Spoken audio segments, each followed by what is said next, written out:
উচ্চ মাধ্যমিক ভূগোল 10 মিনিটের সাজেশন, অর্থাৎ প্রত্যেকটা অধ্যায় ধরে ধরে আমি শর্ট কোশ্চেন, এমসিকিউ কোশ্চেন এবং বড় কোশ্চেন তোমাদেরকে করে দিয়েছি। তোমরা প্রত্যেকে পরীক্ষায় বসার আগের মুহূর্তে তোমরা কিন্তু এই কোশ্চেনগুলো যদি দেখে যাও তাহলে কিন্তু 100% কমন পারে পরীক্ষা হলে গিয়ে। তার প্রত্যেকটা অধ্যায় ভিত্তিক আমি তোমাদের কোশ্চেন দিয়ে দিয়েছি। তার প্রথম অধ্যায় অর্থাৎ ভৌমজলের কাজের থেকে যে কোশ্চেনগুলো আসবে সেইগুলো আমি তোমাদেরকে এক্ষুনি বলে দিচ্ছি। 1 নম্বর, পর্যায়নের মাধ্যমে কি কি বা কাস্ট ভূমিরূপ শর্ত আলোচনা করো। সেই সঙ্গে 2 নম্বরে ভৌমজলের নিয়ন্ত্রক এবং স্তরের বিবরণ কি কি সেটা তোমাদেরকে লিখতে হবে। 3 নম্বরে অ্যাকুইফার ও অ্যাকুইটাইট পার্থক্য লিখতে হবে। 4 নম্বরে স্ট্যালাগমাইট স্ট্যালাকটাইটের পার্থক্য সঙ্গে গির্জা সৃষ্টির কারণগুলো তোমাকে লিখতে হবে। এই ছিল প্রথম অধ্যায়ের কোশ্চেন। এবার আমরা চলে যাব দ্বিতীয় অধ্যায়ের যে কোশ্চেনগুলো আমি তোমাদের জন্য সাজিয়েছি। সেই কোশ্চেনগুলো হচ্ছে 1 নম্বর, চিত্রসহ সামুদ্রিক ক্ষয় কার্যের ফলে গঠিত ভূমিরূপ আলোচনা করো। 2 নম্বরে প্রবাল প্রাচীর সৃষ্টির শর্তগুলো ও শ্রেণীবিভাগ আলোচনা করো। 3 নম্বরে রিয়া ও ফিয়ার্ড উপকূলের পার্থক্য এবং সেই সঙ্গে স্টাক ও স্টাম্পের পার্থক্য লেখো। এই ছিল 2 নম্বর অধ্যায়ের কোশ্চেন। 3 নম্বর অধ্যায়ের কোশ্চেন অর্থাৎ ক্ষয়চক্র থেকে যে কোশ্চেনগুলো তোমাদের আসবে তা হলো 1 নম্বরে ডেভিসের স্বাভাবিক ক্ষয়চক্রের বিবরণ দাও। 2 নম্বরে পুনর্যৌবন লাভের ফলে সৃষ্ট ভূমিরূপগুলো লেখো। 3 নম্বরে পেডিপ্লেন ও প্লেপেনের পার্থক্যগুলোকে সেই সঙ্গে ওর সঙ্গে কোশ্চেন জুড়িয়ে দিতে পারে মোনাডোনাক ও ইনসেলবার্জের পার্থক্য লেখো। চতুর্থ অধ্যায় থেকে তোমাদের অর্থাৎ জল নির্গম প্রণালী থেকে তোমাদেরকে 4টে কোশ্চেন দিয়েছি। তার 1 নম্বর কোশ্চেন হচ্ছে ভূতাত্ত্বিক গঠন কীভাবে জল নির্গম প্রণালীকে প্রভাবিত করে। 2 নম্বরে কেন্দ্রমুখী ও কেন্দ্র বিমুখ জল নির্গম প্রণালী কাকে বলে, সেই সঙ্গে বৃক্ষরূপী ও জাফরিরূপী জল নির্গম প্রণালীর বৈশিষ্ট্য লিখতে হবে। তার সঙ্গে 4 নম্বরে দিয়েছি পূর্ববর্তী আধ্যারোপিত এবং পুনর্ভবা নদী কাকে বলে। এই ছিল 4টে কোশ্চেন। 5ম নম্বর অধ্যায়ের মৃত্তিকা থেকে আমি তোমাদেরকে মাত্র 4টে কোশ্চেন দিয়েছি। তার প্রথম কোশ্চেন, মাটি সৃষ্টিতে আদিশিলা জলবায়ু ভূপ্রকৃতির প্রভাব লিখতে হবে।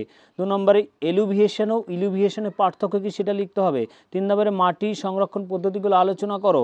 4 নম্বরে ভার্টিসল, মলিসল, হিস্টোসল, অক্সিসল, এন্টিসল, অ্যান্ডিসল বর্গের মাটির বৈশিষ্ট্যগুলো কী কী সেটা আলোচনা করতে হবে। এবং 5 নম্বরে রয়েছে মাটির পরিলেখ এর স্তরগুলোর পরিচয় দাও। এবার চলে এসেছি 6ষ্ঠ অধ্যায়ের অর্থাৎ বায়ুমণ্ডলীয় গ্লোযোগ। 1 নম্বর কোশ্চেন হচ্ছে মৌসুমী বায়ুর সাথে জেট বায়ুর সম্পর্ক লেখো। 2 নম্বরে ক্রান্তীয় নাতিশীতোষ্ণ বায়ুর ঘূর্ণবাতের পার্থক্য লেখো।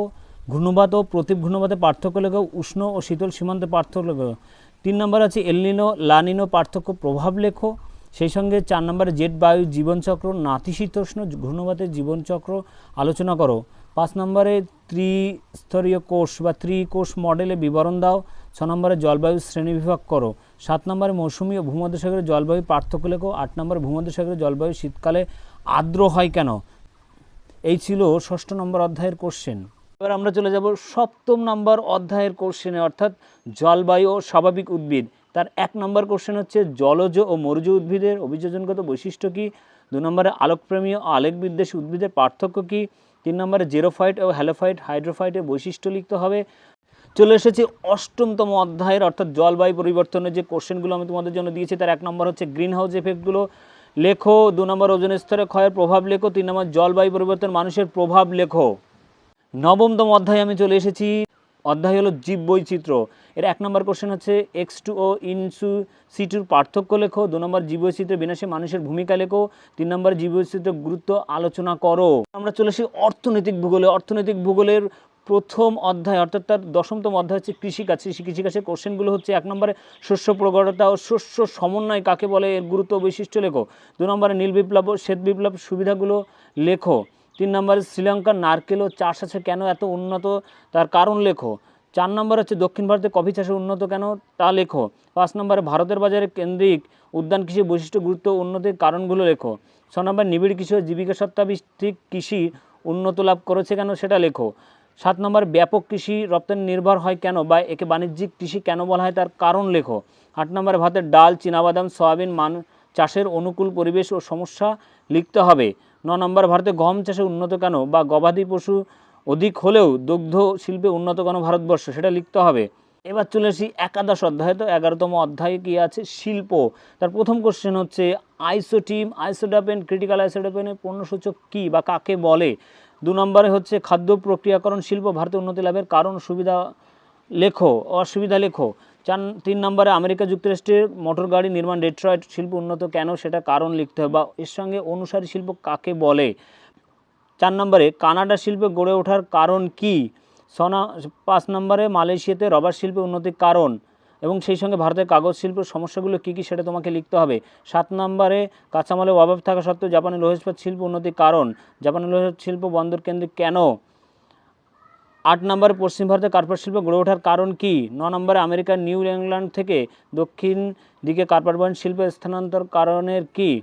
10 নম্বর পেট্রোরসায়ন শিল্পের সংজ্ঞা দেওয়া গুরুত্ব লেখো। 11 নম্বর ভারতের রূঢ় ও উদীয়মান শিল্প কাকে বলে সেটা লিখতে হবে।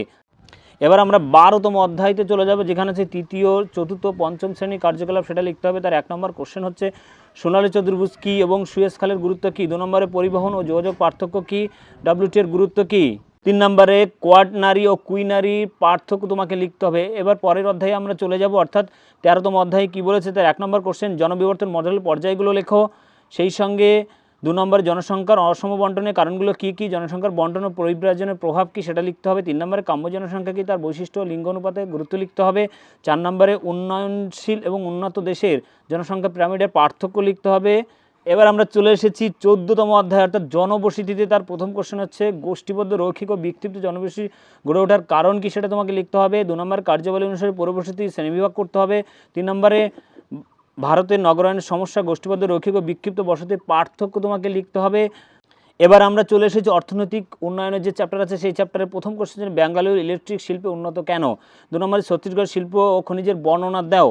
3 নম্বরে হলদিয়া বন্দরবাদ শিল্প গড়ে ওঠার কারণ কী, পরিকল্পনা অঞ্চল কী, বৈশিষ্ট্য, এর বৈশিষ্ট্যগুলো ও স্তরগুলো লিখতে হবে। 4 নম্বর ক্ষুদ্র ও বৃহৎ পরিকল্পনা অঞ্চলের পার্থক্য লিখতে হবে। এই ছিল তোমাদের 2023 সালে উচ্চ মাধ্যমিকে ভূগোলের 10 মিনিটের সাজেশন। এটা পড়লে 100% কমন পাবে। নতুন হলে আমার চ্যানেলটি সাবস্ক্রাইব করবে, লাইক, কমেন্ট, শেয়ার করবে।